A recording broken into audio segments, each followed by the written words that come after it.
Wakenya wamejitolea kwa hali na mali, hasusan wa Mombasa. Na sisi tulisema msaada tunauomba hauna kiwango kikubwa ama kidogo. Contribution yoyote ambayo inaletwa hapa inahesabika, na tunaendelea kuwakumbusha kuishi kwetu, our survival inategemea kila mtu, hata mfanyabiashara. Ikiwa wewe unauza chakula, if you are an importer of rice, kama unauza unga, kama unauza chakula aina yoyote or any other commodity, the fact remains that your customer base is the ordinary people.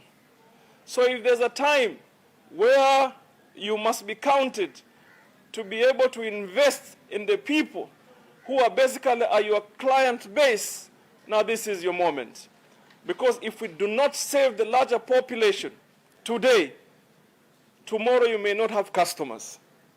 So you need to look at it as part of our strategic plan ya mambo ya kuendeleza investment yako. So today, our senator informs us. Initially, I thought he's here as the representative of the people of Mombasa as a senator, but also I'm informed he's here as a Rotarian. So I want to give him the opportunity to tell us what he has brought for us. And then on Saturday, we had announced what we had received. And I keep repeating this point. We are doing this collectively. So today, or over the weekend and today, we have received further donations. That this time, I will allow my co-chair, the county commissioner, to announce to you who has given us what. We promised you we shall be transparent. We shall make it known to everybody for every penny that we receive for the purposes of fighting COVID-19. So, Mr. Senator, maybe brief remarks? Thank you, Excellency. Maybe Rotarian, I'm not used to this. Thank you, Excellency, the County Commissioner, my colleagues, members of Parliament. We are here on behalf of Rotary District 9,212, which compasses Kenya, Uganda, Ethiopia, and South Sudan, those three countries. And we are representing the district governor, Mr. Otin, who has, together with other clubs, been able to donate water tanks, which will be stationed in different places at the discretion of the county. I have here with me several Rotarians, and maybe they should raise their hands so that we are able to acknowledge them. They are from different clubs. We have about 7 clubs in Mombasa. Our leader today is Rotarian Esther, who is the AG, Rose, who is the AG and represents the district governor at this function. So maybe I'll invite Esther to say a word because she's the one who is representing. Sorry, Rose. Rose to say a word because she's the one who is representing the district governor. Thank you. Okay, guys, can you observe social distance, please?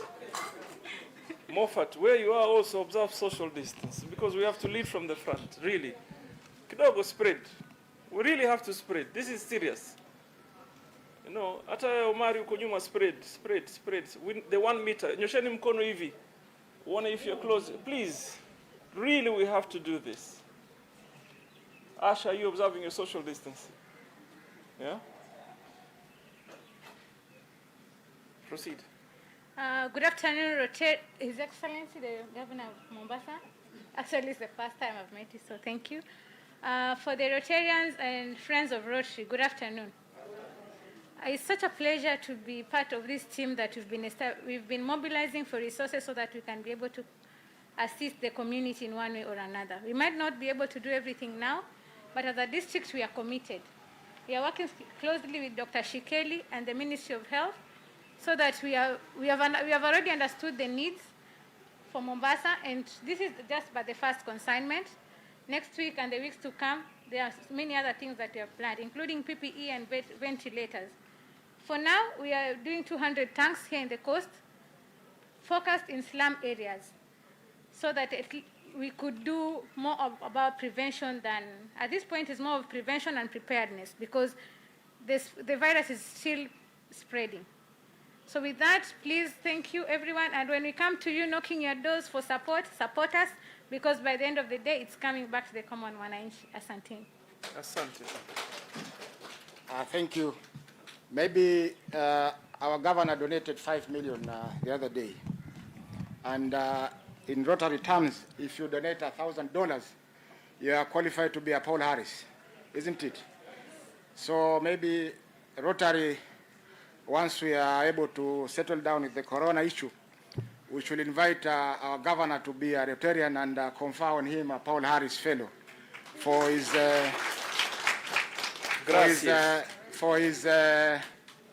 work for Mombasa and humanity in general, because his work is not only for Mombasa but the country and the world at large. Governor, our motto as Rotarians is service above self, and we are guided by the four-way test, that for all the things we do, is it the truth? Is it fair to all concerned? Will it promote goodwill and friendship? And finally, is it beneficial to all concerned? So, because I haven't been attending so many meetings, my grasp of the four-way test has a bit disappeared. But I'm sure whatever I'm doing in the county is part of Rotary. So, Governor, we are grateful for giving us this opportunity to present these tanks. And as my colleague Rotarian said, this is the first batch. We are going to provide whatever assistance that is going to be forthcoming for our Rotarians, so that we are able to assist the county government and the government at large in this time of the corona pandemic. We assure you that as Rotarians, we have been fighting polio for many, many years. And our polio endowment has been matched by Bill Gates. If we raise $1, he gives us $1 also. So we are aware of the fundraising issues and will be able to support them in whatever way we can. Thank you and God bless. Asante. So I will now pass it on to the county commissioner to announce the figures and the kind of support that has been brought forward to us from Saturday to now. But my humble appeal goes out still to the people, to all of us. Please, this is your moment to be counted for your deeds. This is it. There can never be a better time for you to invest in the safety, in the people, and most importantly, to help the needy. Because truly we do understand the situation is dire, the situation is tough, but collectively I am 100% sure if we all agree on a path and pursue it, we shall succeed. So please, I keep repeating this statement. This is not the time to count how many zeros you have in your account. This is the time to count actually how many zeros you'll be giving out to the ordinary mwananchi to save a life. So all this that is being done is in preparedness. So we shall be counting on your support when it comes to the time where we have to visit the villages. The tanks that have been brought today, they shall be strategically placed in all the informal settlements in Mombasa. We shall try as much. Mombasa County has just ordered 5 new water bowsers. We are in partnership with private sector. Some have donated theirs for this time to use at no cost. Roughly about 12 water bowsers. So we'll have capacity to be able to deliver water in every slum area or informal settlement. We have also started water drilling and purification. Our mission as a county, we've brought in an equipment that will give us within 2-3 weeks 30 boreholes that can be for commercial use, meaning there'll be more production, looking at the depth and the width of the kind of system we'll put into the ground, and for every area that we bring up water, we shall put up a purification system in that it becomes fit for human consumption without anything to be added on it. So this calls on all of us to continue with this conversation that we need to work together. Tumekubaliana? So I'll pass the baton to the County Commissioner to announce the generous contributions we have received over the weekend. And then from here, we shall be going to Likoni Ferry to do two things. One, we are going to test a just installed mass disinfectant, meaning you pass through it and then you get disinfected before you get into the ferry. And God willing, if it succeeds, and I'm sure it will, we shall be installing such kind of disinfectants not only in the ferry but in all the highly populated areas in Mombasa. Our humble appeal to the citizens, please abide by the regulations. When we tell you that you need to do certain things, do not argue with us, because all that we do here today is for your own good and interests. I watched a video this morning that made me cry in my car. A mother crying for help. And you know, she's asking for help not for money, not for medical care. She's only saying her child has come into the country. Now she's in forced quarantine. She's heard of the additional 14 days regulations. And all that she's saying is that Kenyans understand it is because we're not playing our role today that is causing families more harm. And she has a point. All that she says, if we listened to the guidelines of the government and we looked at what is being done elsewhere and abided by them, we would not be in a situation that our children and those that come from abroad are forced for further quarantining. Only if we did what is expected of us to do. So please, we all bear the responsibility. All of us, me, you, and everybody. Let us follow the laid down rules and regulations. County Commissioner, before you proceed, I want to give Mishi a chance and Abdul Samad, because Abdul Samad hinted to me he may have some announcement to make, and then you will conclude. So we head to the ferry. Also, by the way, I said two things. The other thing that we're going to do at the ferry is that the county government has imported thermal cameras that have been installed to be able to read temperatures of the people that crosses the channel. And this shall be able to tell us if your temperature is high and we need to pick you for further testing, and also to be able for us to prepare ourselves, pick statistics, and be able to know the kind of preparations we need to put in place. Mheshimiwa Mishi. Don't touch it. We can hear you. Thank you, Your Excellency. Yeah, from the onset, I just want to say, asante sana, Your Excellency, and the County Commissioner, together with the entire team, you are here to ensure that we are fighting Corona all together. I know, Governor, with your team, you have done a lot, and I also want to appreciate the many friends and the donors who have donated anything in terms of fighting the coronavirus. I also want to make my appeal and make my contribution. Today, I just want to announce and say that I am going to donate $500,000 to the Mombasa County Kids towards the fight against coronavirus.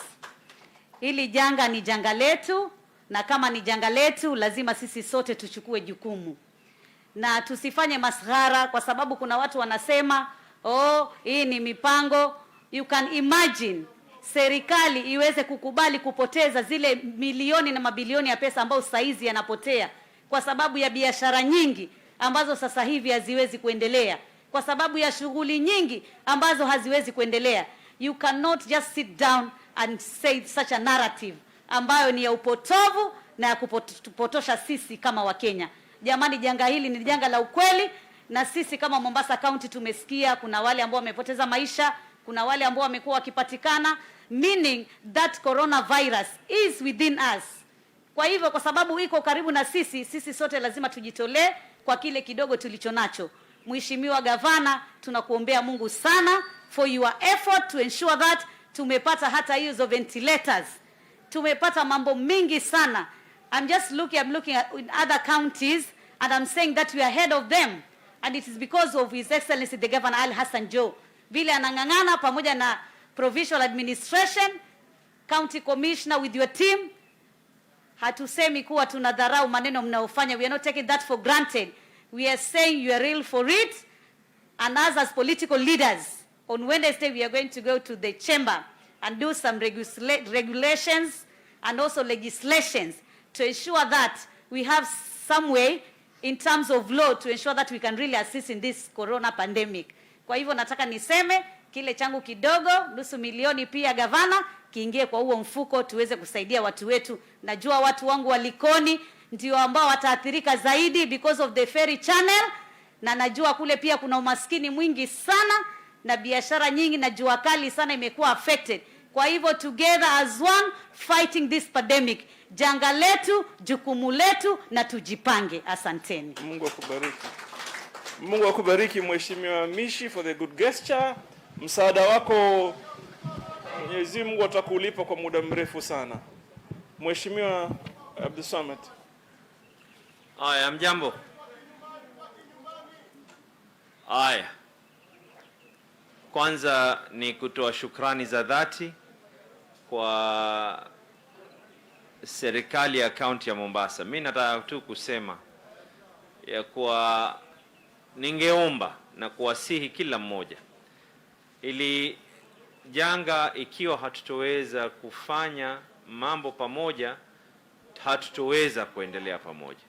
Na mimi ni tu kuweza kuzungumza na nataka kumwelezea gavana. Nimeandika barua kadhaa katika bunge. Barua ya kwanza ni kuelezea msimamo wangu, na ikifika siku ya Jumatano kujaribu kuweza kuidebate mambo ya VAT. Nilizungumza pale mbeleni. I've put in my amendments that we need to suspend certain taxes in this country, and one of them being VAT. The other tax that has to be suspended for purposes of ensuring that we have collectivity in employers retaining those under their employment is the pay-as-you-earn tax. So, Your Excellency, I just thought I should advise you that I've put in those amendments. I've tried to talk to a couple of members, and we are hoping that come Wednesday, colleagues will be able to be in support of those particular amendments. I have also pleaded with the relevant state corporations that are in charge, and I'm hoping that that will reciprocate, Your Excellency, and this is now with the county governments, that we are going to make arrangements, at least for the next 3 months, for water bills not to be charged to the consumers. Equally, I've already put in my amendments to regulations that the government should take up the payment of power bills of up to 5,000 shillings per household, and this will ensure up to 26 million Kenyans are going to be having a bit of relief. I am aware, Your Excellency, that you're launching the sanitizing unit. I want to equally inform you that we've managed to receive funding, and we are also going to be supporting you in installing at least a minimum of 3 other such units within Mombasa, and that shall be done as early as this week. So as we support you and applaud you for what has been done already at the ferry, we will be looking at other areas with mass movement and equally be installing up to 3 of such units, and this will not be from taxpayers, but it will be from individuals of goodwill who we have tried to talk to be able to support you in this cause. So thank you very much.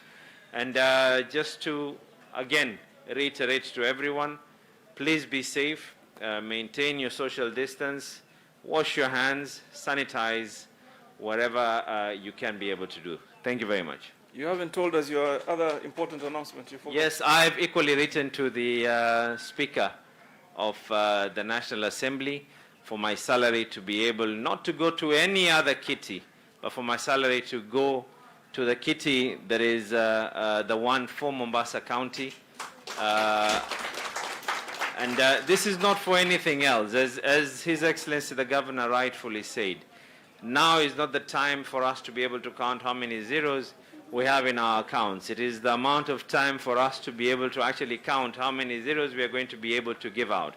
We do not want a situation where we have no constituents, we have no citizens, we have no clients for those who are in the business, we have no buyers for those who are sellers. It is my humble appeal. I know every single person will have their own options, their own opinions, but it is my humble appeal for every single person, whatever you prefer as your choice. My choice and the choice of many others would be that we do this collectively. It is better off for us to do it this way than instead of every single person trying to do things in a hampered way. So I think I've done my part as a legislator in the National Assembly. I've done my part as an individual for purposes of my salary coming to this. And equally, as I said, we're going to be putting up 3 of these sanitization tunnels, courtesy of people of goodwill, and we'll be able to put them in various other areas within Mombasa. So thank you very much. This is the point, and so that you know, me and someone consult broadly on these issues almost on a daily, and this is the point. Collectively, we'll be able to achieve more. Thank you, Mheshimiwa, for your generous contribution, and we're praying for you. Tunakuombea Mungu akubariki. I see my brother Suleiman was supposed to have met at the ferry, but now that you're here, maybe you can come and give us a few remarks. But as you do that, please make sure you observe social distancing. No, you can. Suleiman, where's the fact bado kusema tu? Yeah. Your Excellency, Governor, actually I came here to make sure you're not having lunch. We have a function there. But I'm glad to see that Rotary is here. Mheshimiwa Senator wetu, Mheshimiwa Abdul Samad, Mheshimiwa Mishimboko, wageni wote waheshimiwa. What you're seeing here is a collective effort. It is fantastic that Mombasa, the people of Mombasa are coming together, working together. What is even more encouraging is that the governor himself is at the forefront of leading this fight against Corona. These are tough times, and tough times call for extraordinary measures. We will stand up together, we will win this war, and we will do whatever it takes to keep our people safe. And tough times call for tough people. And I can see that Rotary, my wife is a member of Rotary, so whether nipende or nisipende, I'm also a member of Rotary. You're doing a great job. Family of Rotary. You're doing a great job. And I suspect that the governor himself has a very soft spot for Rotary. He even appointed one of your members as a member of his cabinet. So, Governor, absolutely. All we can say, two and others sit in several boards. Pauline there, she sits in our co-general board. That one over there. Yeah, so I know Pauline quite well. What I can say is that we are together, firmly behind you. We will do whatever it takes to keep our people safe. Tuko pamoja, tuko nyuma yako. Twende kazi. Asante sana, asante sana. Finally, we are going to allow the county commissioner to announce the contributions that we have received over the weekend and today, and then we head to the ferry, kwenda kuingia katika the first tunnel ya disinfectant that has been put in place, courtesy of our brother Suleiman, working together with the Department of Health. Bwana Kitio. Thank you very much. You may want to put that on my the other side. Co-chair,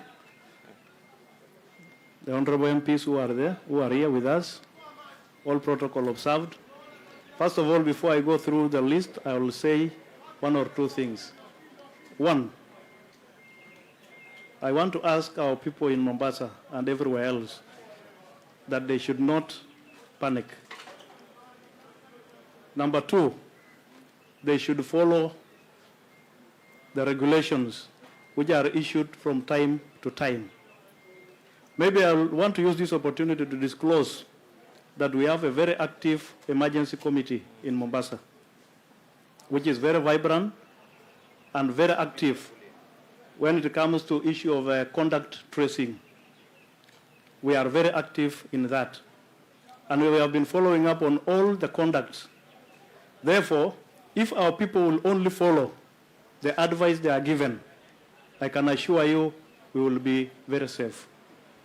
Something else I would like to say, I want to thank the many people of Mombasa who have been abiding with the curfew and the other regulations we have issued. But there is a small number who insist on breaking the curfew when they are not seeing police officers. This thing is not about police officers or security. It's about you as a person.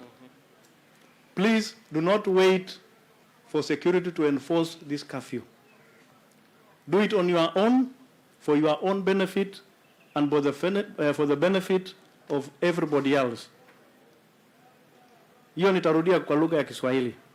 Ningeomba wakazi wa Mombasa, tafadhali tusibabaike.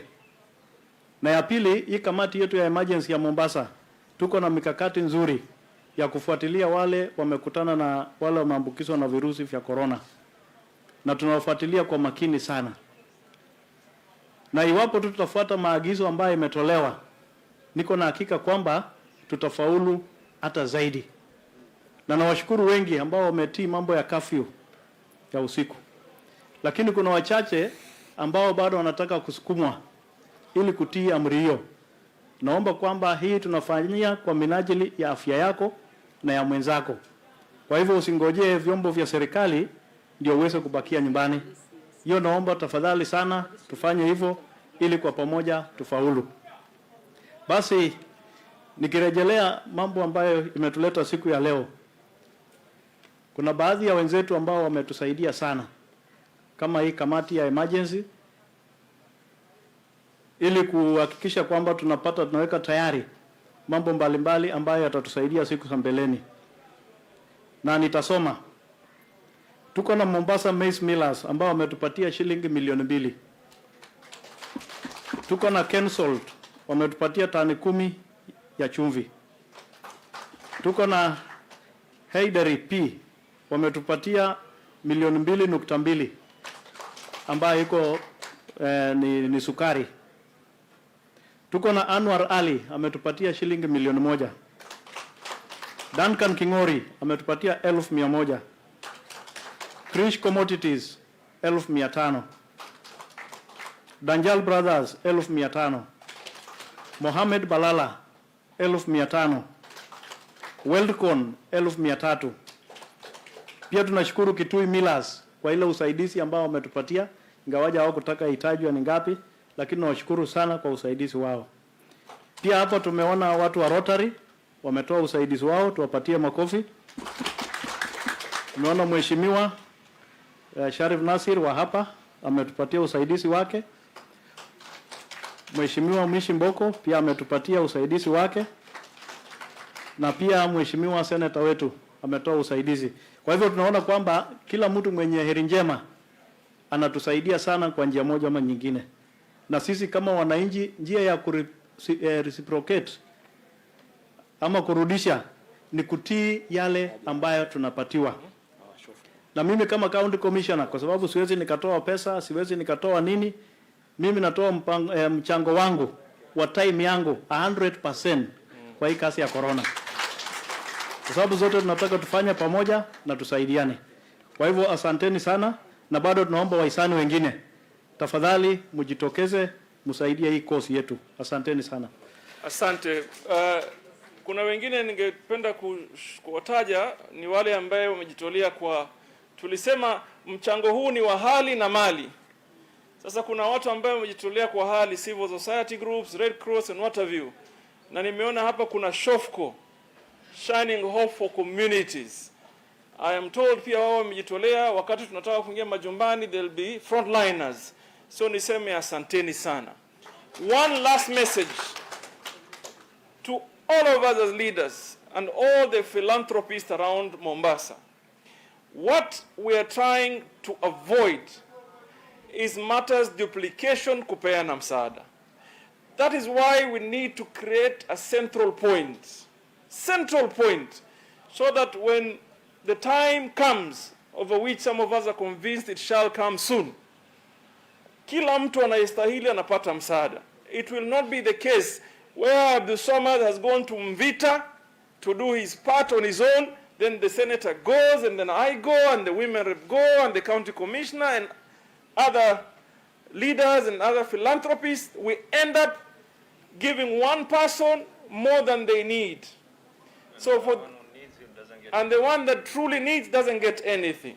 That is why I'm saying it is important that we do this collectively, so that we have a system that works, system that is responsive, system that is on the ground, system that reaches out to the people that truly need support. So I continue to humbly appeal, everything that you have, bring it forward so that collectively we agree how we're going to be able to distribute to the people that truly need help. Mwisho nataka kuongezea vile kocha wangu wamesema hapa. County Commissioner, we appreciate. You have committed 100% of your time. Every time we've called you, sometimes we give you 5 minutes notice to attend a meeting, which you have done. We also, as a people of Mombasa, we shall remember you for the work that you have done during this very trying moment.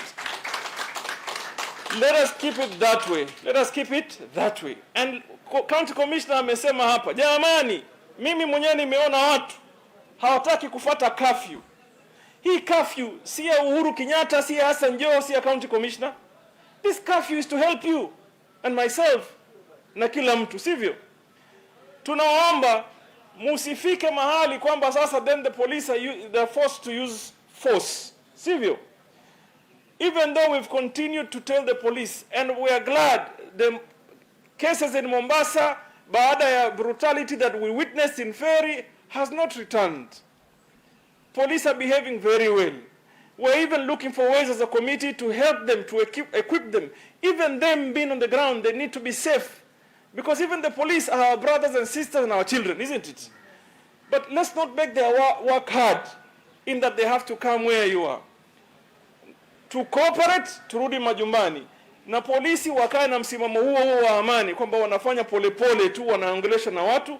In some instances, we have seen policemen also trying to help people to go home, to escort them to go home. Some have even been seen to be carrying mizigo ya watu.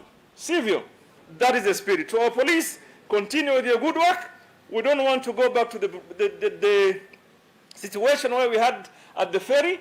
We don't want to see police brutality, but also we don't want to see you as a Kenyan kukeuka miadili na sheria ambayo imewekwa kwa sasa.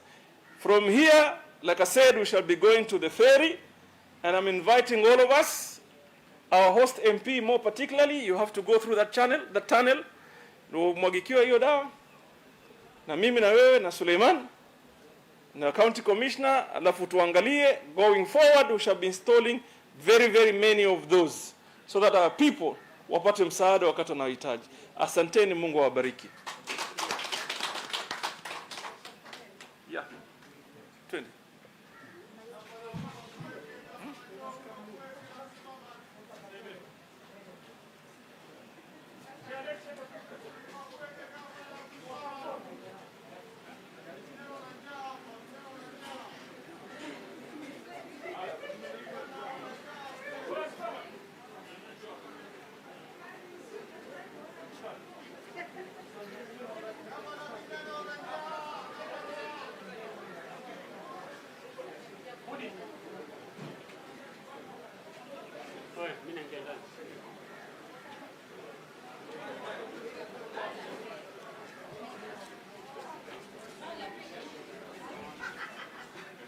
Flags ni mbili tu.